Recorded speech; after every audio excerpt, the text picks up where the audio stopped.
자, 사사기 13장 1절에서 14절 한 절씩 교독하겠습니다. 제가 먼저 읽도록 하겠습니다. 이스라엘 자손이 다시 여호와의 목전에 악을 행하였으므로 여호와께서 그들을 40년 동안 블레셋 사람의 손에 넘겨 주시니라.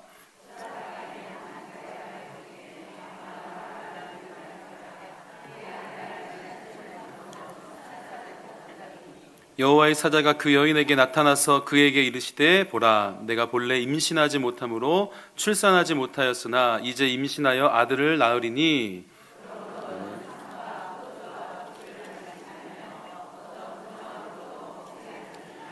보라, 내가 임신하여 아들을 낳으리니 그의 머리 위에 삭도를 대지 말라. 이 아이는 태에서 나옴으로부터 하나님께 바쳐진 나실인이 됨이라. 그가 블레셋 사람의 손에서 이스라엘을 구원하기 시작하리라 하시니.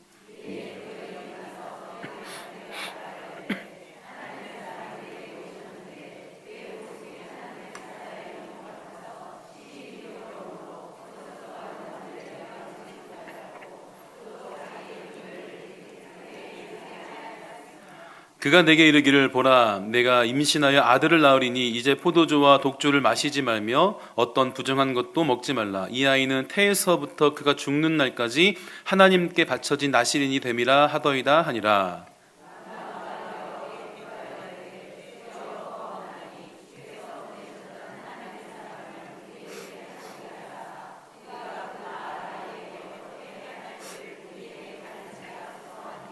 하나님이 마노아의 목소리를 들으시니라. 여인이 밭에 앉았을 때에 하나님의 사자가 다시 그에게 임하였으나 그의 남편 마노아는 함께 있지 아니한지라.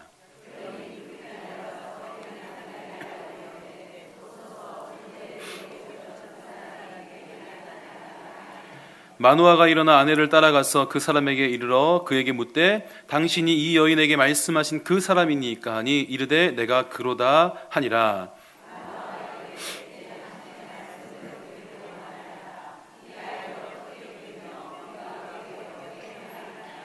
여호와의 사자가 마노아에게 이르되 내가 여인에게 말한 것들을 그가 다 삼가서 포도나무의 소산을 먹지 말며 포도주와 독주를 마시지 말며 어떤 부정한 것도 먹지 말고 내가 그에게 명령한 것은 다 지킬 것이니라 하니라. 아멘. 오늘 하나님께서 저와 여러분에게 말씀의 은혜를 베풀어 주시기를 간절히 원합니다. 중학교 때 제가 학교에서 야영을 한 적이 있었습니다. 제일 제가 개구졌고 친구들과 제일 열심히 놀았던 시절이 중학생 때였는데 야영을 했었어요. 반별로 이제 장기자랑을 했습니다. 어떤 반은 춤을 추기도 하고 또 어떤 반은 뭐 노래도 부르고 그랬는데 우리 반은 춤도 추고 연극을 하나 했습니다. 그 연극의 제목, 그 연극이 어떤 내용이었냐면 우리가 잘 알고 있는 돌아온 탕자 로 이제 연극을 저희가 꾸며서 했었습니다. 누가복음 15장에 기록하고 있는 잃어버린 아들을 되찾은 그 아버지의 비유를 중심으로 참신하게 또 재미있게 그렇게 아이디어를 담아서 친구들과 즐겁게 준비하고 할 때도 너무너무 재미있었던 기억이 납니다.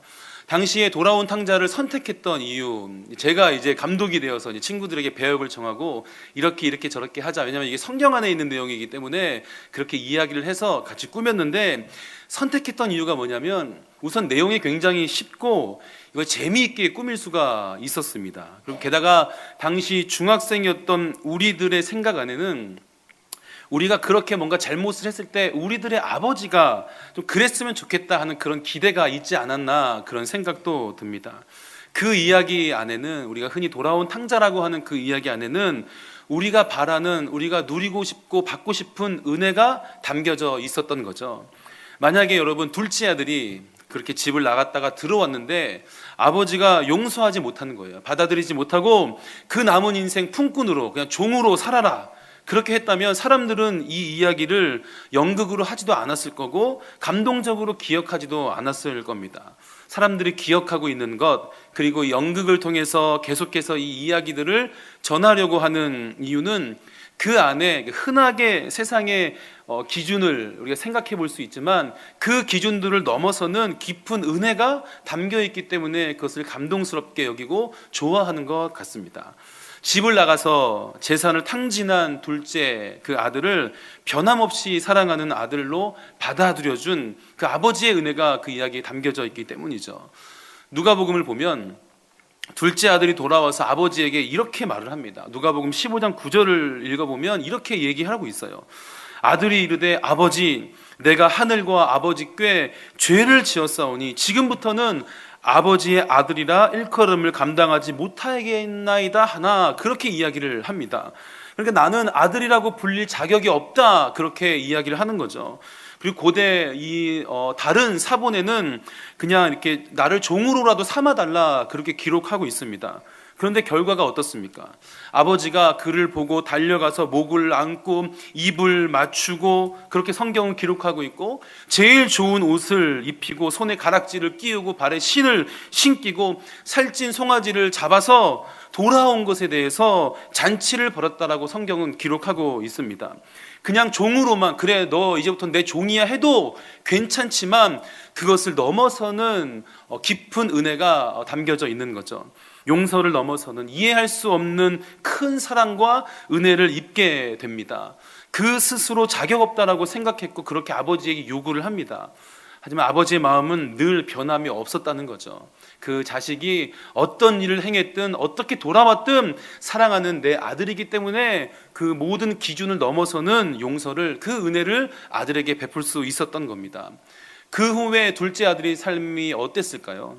물론 또다시 반복해서 문제를 일으켰을 수도 있습니다. 하지만 적어도 그 결과는 모르지만 우리 모두는 그렇게 아버지의 은혜를 입은 둘째 아들이 이전과 같이 살아서는 안 되지 않겠냐라는 생각을 합니다.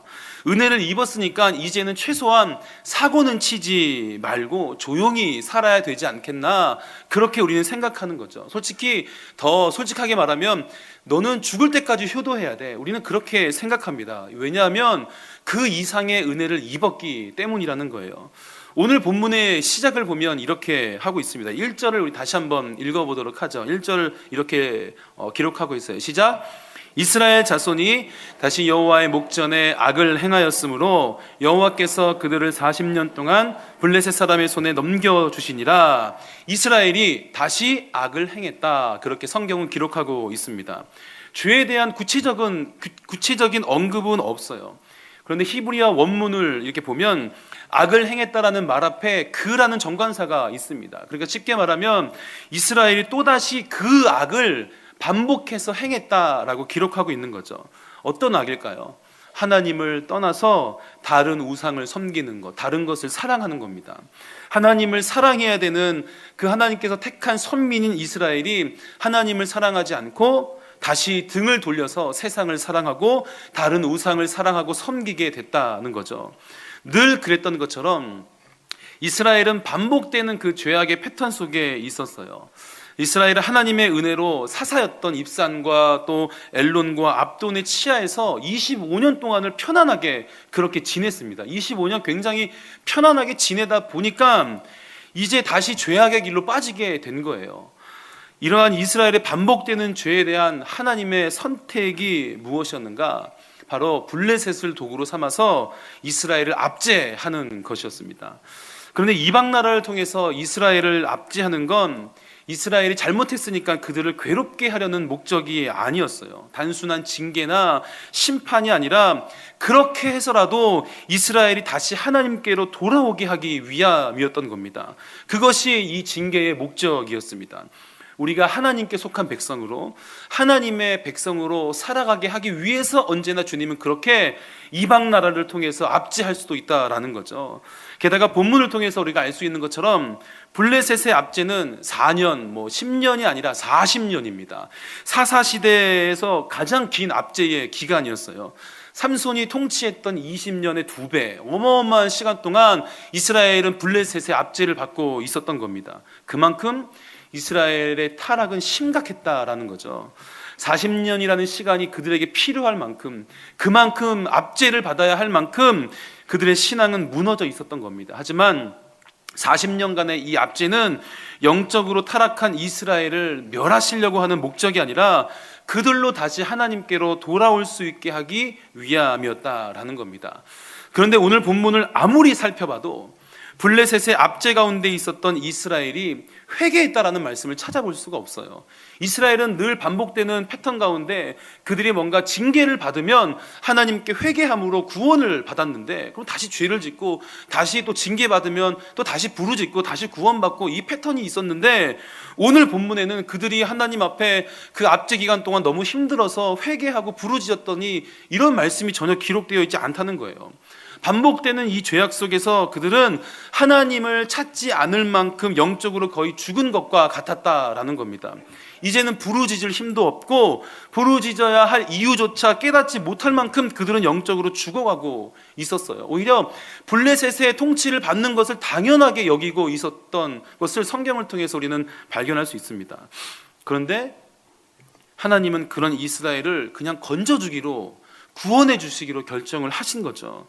이스라엘이 하나님께 온전히 회개하고 부르짖었기 때문이 아니라 그냥 하나님께서 먼저 움직이셨습니다. 이스라엘을 구원하시겠다라고 하는 거예요. 그래서 사사를 보내주십니다. 그 사사가 누구인가? 삼손입니다. 오늘 본문이 그 삼손의 출생에 대한 말씀이죠. 많은 사람이 삼손에 대한 이야기를 생각할 때에 하나님의 능력을 입은 힘센 사사가 여자 좀 밝혔다가 머리 잘리고 눈을 뽑히고 수천 명의 절망에 빠져 있다가 마지막에 하나님의 반전의 은혜가 임해서 수천 명의 블레셋 사람들을 죽인 것, 그렇게 뭔가 이런 이야기들로 우리는 생각하고 있어요. 어린아이들은 이렇게 알고 있습니다. 그런데 삼손에 대한 이 이야기는 죄악 가운데 하나님께 회개하지도 않고 부르짖을 이유조차 알지 못하는 이 어리석은 이스라엘을 무조건적인 은총으로 구원해 주시는 하나님의 은혜에 대한 말씀이라는 거예요. 게다가 삼손의 출생에서부터 하나님의 이 무조건적인 은혜의 흔적들을 우리는 발견할 수가 있습니다. 2절과 3절을 우리 이어서 한번 읽어보도록 하겠습니다. 2절 3절입니다. 시작. 소라 땅에 단 지파의 가족 중에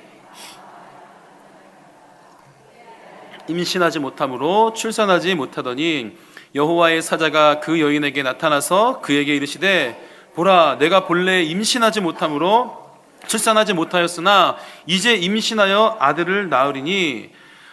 성경은 마노아의 아내가 임신할 수 없었다라고 기록하고 있어요. 3절을 보면 본래 임신하지 못했다라는 겁니다. 이 말은 아주 오랫동안 임신하지 못했기 때문에 자식에 대한 소망이 없고 이제 포기한 상태와 같다라는 거예요. 마치 이스라엘이 긴 블레셋의 압제의 시간 속에서 하나님께 부르짖지 않았던 것처럼, 그렇게 소망 없이 살았던 것처럼 마노아의 아내도 아이를 낳는 것에 대한 소망의 끈을 놓고 있었다는 겁니다. 포기하고 있었을 거예요. 그런데 하나님께서 본래 아이를 낳을 수 없었던 마노아의 아내에게 아이를 낳을 것이다, 그렇게 말씀하신 거예요. 게다가 5절 말씀을 통해서 블레셋의 압제로 고통받고 있는 이 이스라엘 백성의 구원을 위해서 그 아이를 사용하겠다, 그렇게 말씀을 하시고 약속하신 겁니다. 하나님의 이런 약속은 마노아 부부의 개인적인 소망뿐만이 아니라 이스라엘에게 있어서는 전체적으로 굉장히 큰 기쁨의 소식일 수밖에 없었죠. 왜냐하면 이 말씀은 그냥 단순히 아이를 낳을 수 없는 여인이 아이를 낳게 될 거라는 소식 정도가 아니라 영적으로 거의 죽어가는 이스라엘을 하나님께서 그냥 건져주시겠다라는 말씀이기 때문이에요. 다른 신을 섬기고 살아가는 이스라엘, 더 이상은 소망이 없어 보이는 그들을 하나님께서 구해주시겠다라고 하는 겁니다. 왜일까요? 잘난 것도 없고 마음에 드는 구석 하나 없는 이스라엘이었잖아요. 하나님을 외면했고 영적인 간음을 일삼았던 당시 이스라엘의 모습이었습니다. 세상의 기준과 법으로 판단한다면 하나님께서 그들을 구할 이유가 단 한 가지도 없었어요. 아니, 지금 우리가 가진 어떤 기준으로도 이스라엘의 구원은 절대 정당하지 않아 보이는 그런 선택이라는 거죠. 그런데 하나님께서 말씀해 주십니다. 이것이 하나님의 은혜라는 거예요. 우리는 정당하지 않아요. 하나님, 그 사람들을 구해주시면 안 돼요 라고 생각할 수 있는데 하나님은 아니야, 이게 은혜야 라고 말씀해 주신다는 거예요. 하나님의 은혜는 우리가 생각하고 말하는 합리적인 것과 정당한 모든 기준을 넘어선다라고 하는 겁니다. 여러분, 어둠의 영은 선을 행하지 않아요. 불의를 행합니다. 그리고 세상에 속한 사람은 법과 정의, 도덕적인 윤리가 그들에게는 기준이에요. 그것을 통해서 이 사람은 벌을 받아야 돼, 아니면 칭찬을 받아야 돼를 결정합니다. 옳고 그름으로 판단하죠. 하지만 하나님의 사람에게는 옳고 그름, 세상의 법과 정의를 넘어서는 하나님의 사랑과 은혜가 기준이 된다라는 겁니다. 이런 찬양의 가사가 있어요. 사랑은 죽음을 이기고 은혜는 모든 죄를 씻어라는 그런 찬양의 가사가 있습니다. 여기 가사가 은혜는 이해할 수 있는 죄만 씻어, 그렇게 말하고 있지 않아요. 은혜는 모든 죄를 씻는다는 거예요. 우리가 이해할 수 없는 법과 그 모든 정의와 도덕적인 윤리적인 기준을 다 넘어설 수 있다라는 겁니다. 그게 은혜이고 그것이 그리스도 안에서의 사랑이라는 거예요. 우리가 아주 가끔 이런 단어를 사용하죠. 내가 저 사람을 도저히 용서할 수 없어, 도저히 용서가 안 돼, 그렇게 말해본 적 있으시죠? 말해본 적 있으시죠? 생각해 본 적 있을 거예요. 내가 저 사람은 죽었다 깨어나도 용서 못해, 이런 마음을 품을 경우가 많아요. 그런데 여기에서 내가 저 사람을 용서할 수 없다라고 여겼던 그 기준이 무엇인가요? 당연히 가장 큰 영향을 준 건 내 마음일 거예요. 내가 상한 마음이니까. 내가 저 사람 때문에, 예를 들어 상대방이 이해할 수 없는 말과 행동을 했기 때문에 내가 화가 너무 많이 나서 도저히 용서가 안 돼라는 말을 우리는 사용했을 겁니다. 그리고 끝까지 용서를 안 하는 경우도 있어요. 그런데 여러분, 도저히 용서가 안 돼라는 이 말은 만약 사용한다면 우리 하나님이 제일 많이 사용하셔야 되지 않을까요? 이런 생각이 들었습니다.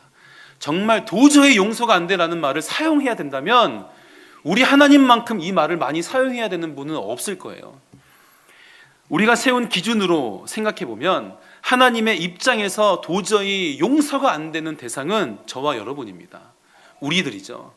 결국 도저히 용서가 안 된다는 생각, 그 말은 우리가 받은 하나님의 은혜, 우리 안에 있는 하나님의 마음, 하나님의 말씀에서 비롯된 것은 결코 아니라는 거예요. 우리는 분명하게 하나님의 은혜를 입었죠. 우리의 기준으로는 우리가 도저히 용서받을 수 없는데 하나님은 용서받을 수 없는 우리들을 용서하셨으니까 우리는 하나님의 은혜를 입었습니다. 구속의 은혜를 입고 살아가는 그리스도인들이라는 거예요. 그래서 자격 없는 내게 주어진 것에 감사하고 그것을 은혜라고 말을 합니다. 하지만 그 은혜를 다른 사람들에게는 잘 적용하면서 살지 못한다는 거죠. 쉽게 말해서 내가 그 받을 수 없는 은혜를, 용서받을 수 없음에도 불구하고 용서받은 은혜를 내가 누리고 있는데, 내가 그 은혜를 입었지만 그 은혜에 합당한 모습들이 우리에게 많이 부족하다라는 겁니다. 분명히 하나님은 도저히 용서가 안 되는 우리에게 예수님의 십자가라는 은혜와 용서의 표대를 우리에게 보여주셨어요. 예수님의 십자가는 결코 정당함의 기준이 아니었습니다. 정의가 기준이 아니었어요. 도덕적인 어떤 윤리가 기준도 아니었어요. 목숨까지 내어주신 예수님의 십자가의 기준은 오직 하나님의 은혜였고 하나님의 사랑이었다라는 겁니다. 여러분, 하나님께서 저와 여러분을 구해주신 것이 정당하다고 생각하세요? 마땅하죠. 하나님, 나는 구원받을 만한 자격이 있다라고 생각하십니까? 교회도 내가 열심히 다니고 봉사도 하고 있고 신앙생활을 열심히 하고 있기 때문에 우리에게 은혜가 주어질 자격이 있는 건가? 우리를 건져주셔야 될, 구해주셔야 될 정당하고 충분히 이해가 되는 선택이었는가? 여러분, 그렇게 생각하십니까? 선뜻 우리는 그렇죠 라고 대답하지 못해. 오히려 자격 없지, 정당하지 않구나, 나는 용서받을 수 없는 사람이었구나, 우리는 그렇게 생각할 거예요. 정당하지 않고 우리는 자격도 없습니다. 그냥 하나님의 선택일 뿐이었어요. 하나님의 은혜일 뿐이었습니다. 회개하고 부르짖었던 이스라엘 백성들을 구해주신 것도 하나님의 은혜이고, 때로는 부르짖지 않아도 그 블레셋의 압제에 살고 있는 그들을 구원하시는 것도 하나님의 은혜라는 겁니다.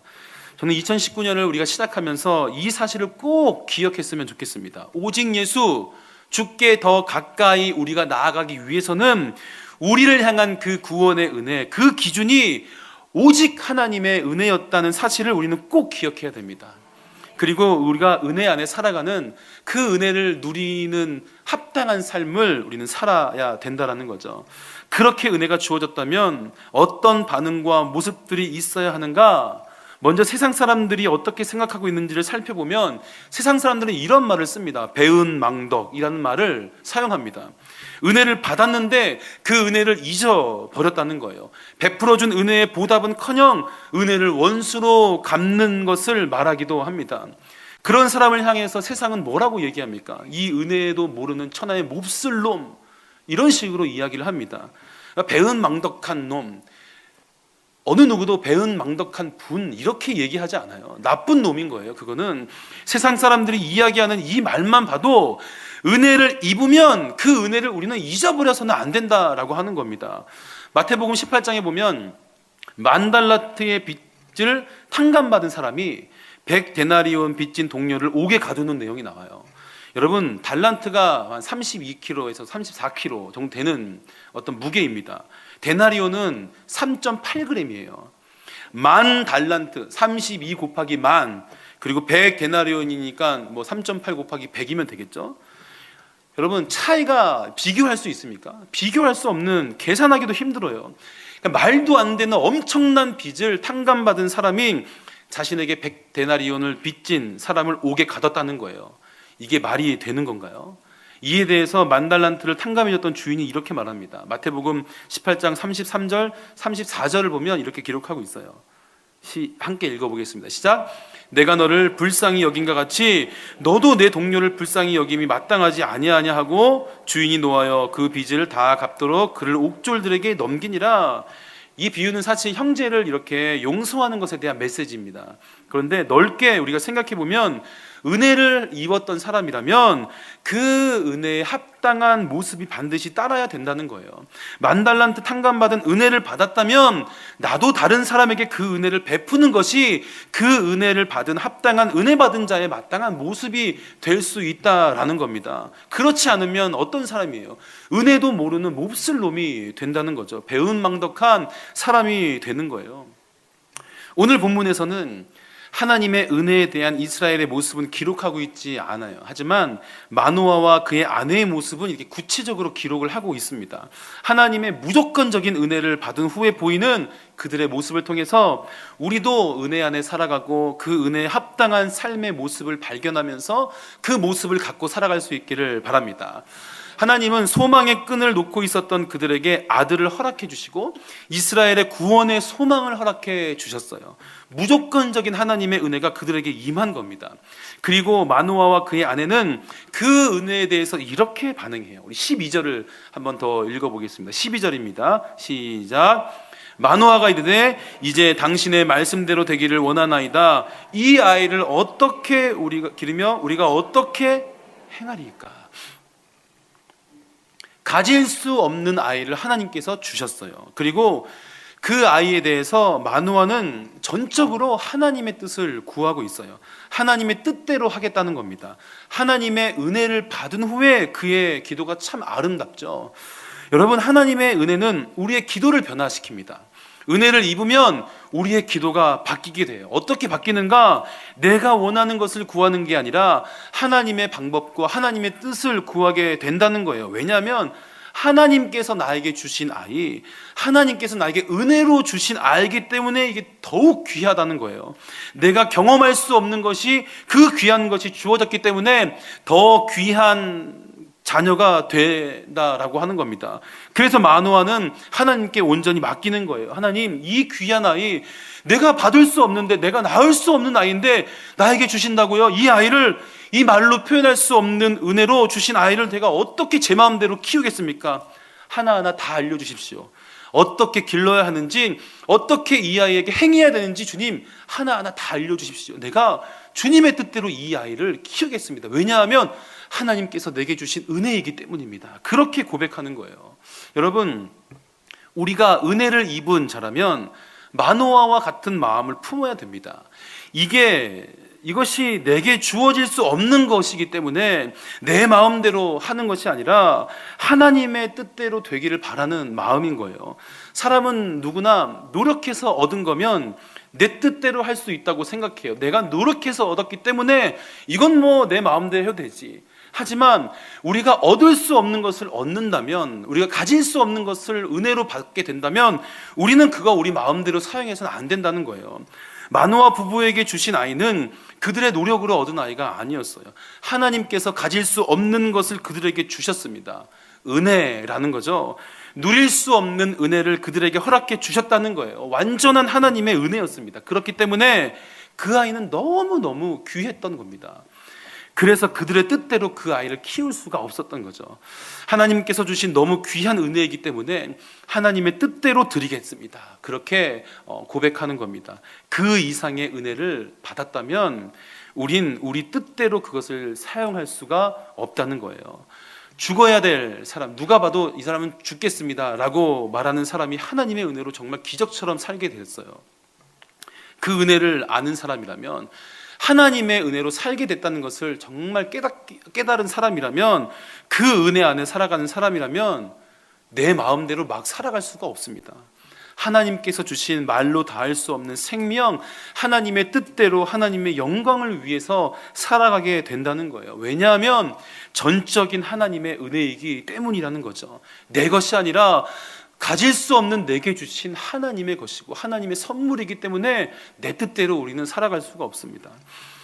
여러분, 어떤 은혜가 여러분의 삶 안에 담겨져 있는지 한번 생각해 보셨으면 좋겠습니다. 과연 그 은혜를 우리는 어떻게 받아서 누리며 살고 있는가? 귀하고 귀한 하나님의 은혜로 내가 여기면서, 하나님, 내 삶, 내게 주신 이 귀한 생명 하나님의 뜻대로 내가 살겠습니다, 그렇게 살고 있는가? 아니면 내가 좀 노력했는데 내 뜻대로 내가 결정해도 되지 않겠어? 라고 우리는 그렇게 귀하게 여기지 않고 살아가고 있는가? 우리는 한번 생각해 봐야 된다는 거예요. 마노아처럼 받을 자격이 없기에 하나님의 뜻대로 되기를 바라는 감사와 순종의 마음을 품을 수 있기를 바랍니다. 먼저는 우리에게 은혜로 주신 생명이기에 하나님의 뜻과 하나님의 영광을 위해서 살아가는 삶이 되기를 바라요. 내 것이 아니라는 마음, 하나님께서 내게 주신 은혜라는 마음은 우리로 하나님의 뜻대로 걸어갈 수 있게 한다는 겁니다. 그 마음을 품고 은혜를 아는 삶을 살아가기를 주님의 이름으로 축복합니다. 그리고 두 번째, 우리 5절을 다시 한번 읽어보도록 하겠습니다. 5절 말씀을 읽겠습니다. 시작. 보라,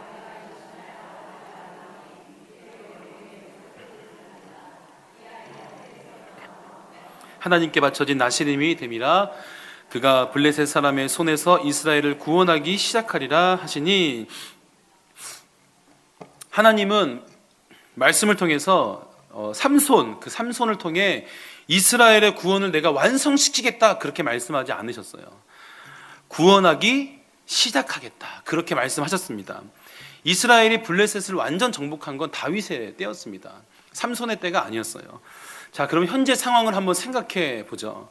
이스라엘은 오랜 기간 블레셋의 압제에 시달리고 있었어요. 그리고 그 속에 살고 있는 한 여인은 아이를 가질 수 없는, 본래 아이를 가질 수 없는 삶을 살고 있었어요. 그런데 하나님께서 그 여인에게 아이를 주겠다 하신 거예요. 게다가 그 아들이 블레셋의 압제 가운데 있는 이스라엘의 구원의 시작이 되겠다 말씀을 하신 겁니다.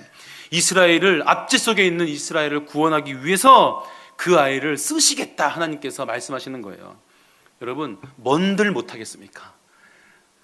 이 상황이라면 이 아이를 하나님께 당연히 드릴 수밖에 없지 않겠어요? 마찬가지로 죽어야 될 우리에게 영원한 생명을 주셨죠. 게다가 하나님의 나라를 위해서 하나님께서는 우리를 사용하시겠다는 거예요. 그럼 우리가 감사하지 못할 자리가 어디 있겠냐는 겁니다. 우리가 헌신하지 못할 자리가 어디 있겠냐는 거예요. 하나님께서 삼손을 세우신 자리는 이스라엘을 구원하기 시작하는 그런 자리입니다. 그 과정도 아니고 완성도 아닌 시작이었어요. 그런데 삼손의 아버지 마노아는 그저 감사할 수밖에 없었죠.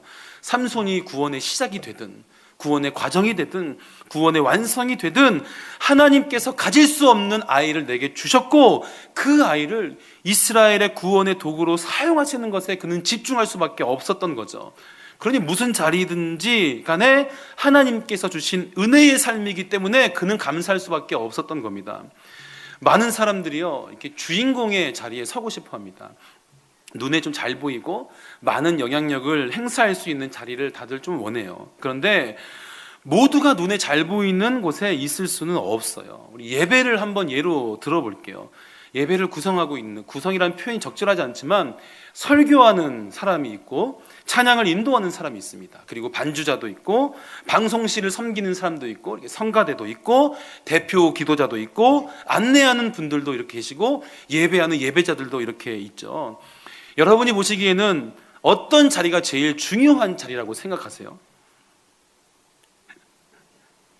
사람들은 그냥 단순히 이 자리가 더 중요할 거다, 저 자리가 좀 덜 중요할 거다, 그렇게 기준을 딱 세웁니다. 비중을 두는 거죠. 그래도 설교자가 제일 중요할 것 같고 그 다음에 찬양인도 아니면 성가대, 이렇게 우리가 어떤 기준을 세우고 이렇게 딱딱딱 정해요. 우리는 그래서 좀 덜 중요하다라고 생각하는 자리에 대해서 소홀한 마음을 가질 때가 있습니다. 그리고 더 중요한 자리에 우리는 좀 서고 싶어 하는 거죠. 그런데 예배 안에서 어떤 자리가 더 중요하고 덜 중요하다 이렇게 말할 수 있을까요? 설교자가 제일 중요하고 찬양 인도하는 사람이 두 번째고, 우리가 그렇게 순위를 정할 수 있을까요? 이 예배 안에서요? 저는 절대 그렇지 않다고 생각해요. 우리는 모두가 하나님의 은혜 안에서 동일하게 부르심을 받았고, 부르심을 받은 그 자리에서 그 부르심에 감사하면서 최선을 다해서 그 구원의 은혜 입은 하나님의 사람의 모습일 뿐이라는 거예요. 그냥 이 자리에, 때로는 저 자리에, 때로는 예배드리는 예배자의 자리에서 그저 하나님이 세워주신 그 자리에서 나를 구원해 주신, 내게 은혜 베푸신, 나를 세워주신 그 하나님께 최선을 다해서 예배하고 사랑할 뿐이라는 겁니다. 우리가 살아가는 삶 속에서 우리가 서 있는 그곳은 하나님께서 우리에게 주신 은혜의 시간 속에서 가장 적절하게 세워주신 은혜의 자리라는 거예요. 더 정확하게 말하면 적절하지 않아요. 굉장히 과분하게 세워주신 자리예요. 우리가 예배드릴 수 있는 이 자리, 하나님 적절한 자리, 그렇지 않아요. 적절하지 않고 내게 과분한 자리예요. 내게 주어질 수 없는 예배의 자리였던 거예요. 우리가 설 수 없는 자리에 하나님께서 은혜로 세워주신 겁니다. 그렇게 하나님의 은혜로 주어진 자리라면 이 자리가 어떤 자리든지 우리는 감사함으로 최선을 다해서 감당하면 되는 거예요. 왜냐하면 하나님의 은혜로 우리에게 주어진 것이기 때문입니다. 교회뿐만이 아니래요. 모든 삶에서입니다. 직장에서도, 가정에서도, 모든 삶 속에서 우리는 하나님께서 내게 주신 삶의 자리, 은혜의 자리라는 것을 기억하면서 최선을 다해서 그리스도인으로서 살아가야 된다는 거죠. 주연 배우가 있으면 조연 배우도 있어야 됩니다. 단역 배우도 반드시 필요하고 엑스트라도 있어야 돼요. 좋은 감독은 그에 맞는 사람을 적절하게 캐스팅해서 맡기는 거고, 배우는 그에게 맡겨진 자리에서 최선을 다하면서 하나의 작품을 만들어내는 겁니다. 여러분, 하루에 한 끼 먹을 돈도 없는 연기자가 이렇게 살아가고 있어요. 정말 열심히 연기를 연습하는데 그가 설 자리가 없는 거예요. 조연은커녕 단역을 맡기에도 부족함이 있어요. 그런데 파격적인 캐스팅으로 이 사람에게 조연을 딱 맡긴 거예요. 이 사람이 어떻게 연기를 준비할까요? 그냥 설렁설렁 그렇게 하겠습니까? 정상적인 경우라면 당연히 최선을 다할 겁니다. 밤을 새서 연습할 거예요. 왜? 과분한 은혜를 입었기 때문이라는 거죠. 쉽게 말해서 그에게 은혜가 임했던 거예요. 그런데 그 사람이 배가 좀 불렀어요. 삼시세끼 다 챙겨 먹을 만큼 작품도 좀 하고 차도 사고 막 집도 사고 나름의 여유가 생겼어요.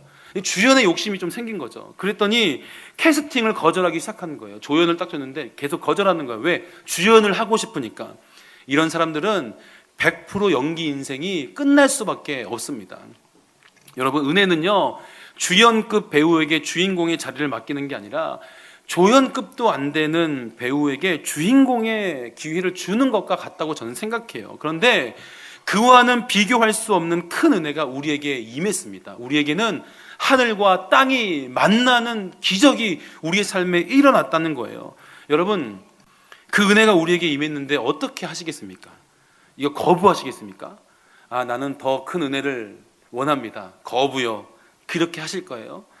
우리는 그 은혜, 그 기회를 어떻게 해서든지 붙잡아서 최선을 다해야 된다는 겁니다.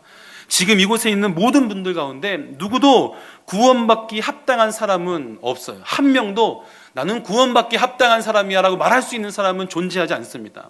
이 말은 우리에게 주어진 지금의 모든 것이 우리가 누리고 받기에 마땅하지 않다는 거예요.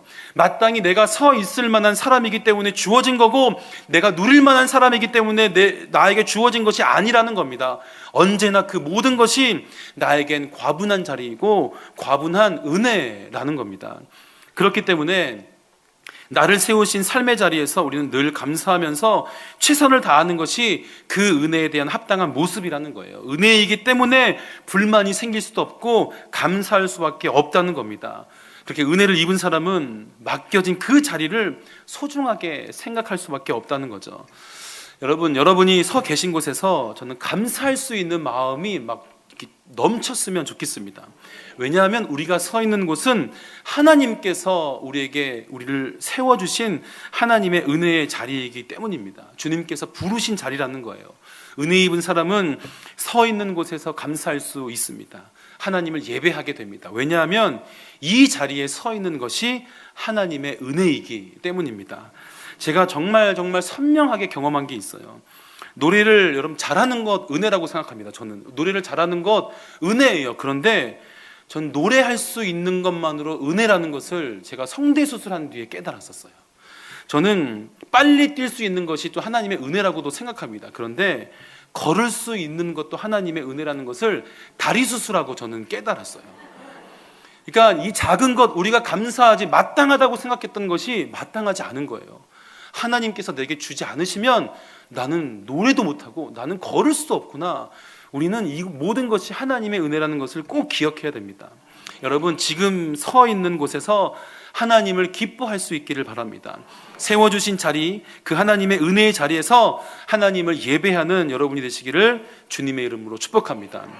말씀을 마무리하고요. 여러분, 마노아와 그의 아내처럼 은혜 입은 하나님의 사람으로서 이제는 내 마음대로 나를 위한 삶이 아니라 하나님의 뜻을 구하고, 왜냐하면 하나님께서 내게 주신 은혜의 삶이니까 하나님께 맡겨드리는 거죠. 그렇게 하나님의 기쁨이 되는 삶을 사시기를 바랍니다. 그리고 어떠한 삶을 살든지 어디에 있든지 어떤 모습이든지 그것이 작고 초라해 보일지라도 하나님의 계획이고 계속해서 이끄시는 과정이라는 것을 믿음으로 볼 수 있기를 바랍니다. 그곳에서 감사할 수 있기를, 하나님을 노래할 수 있기를 주님의 이름으로 축복합니다.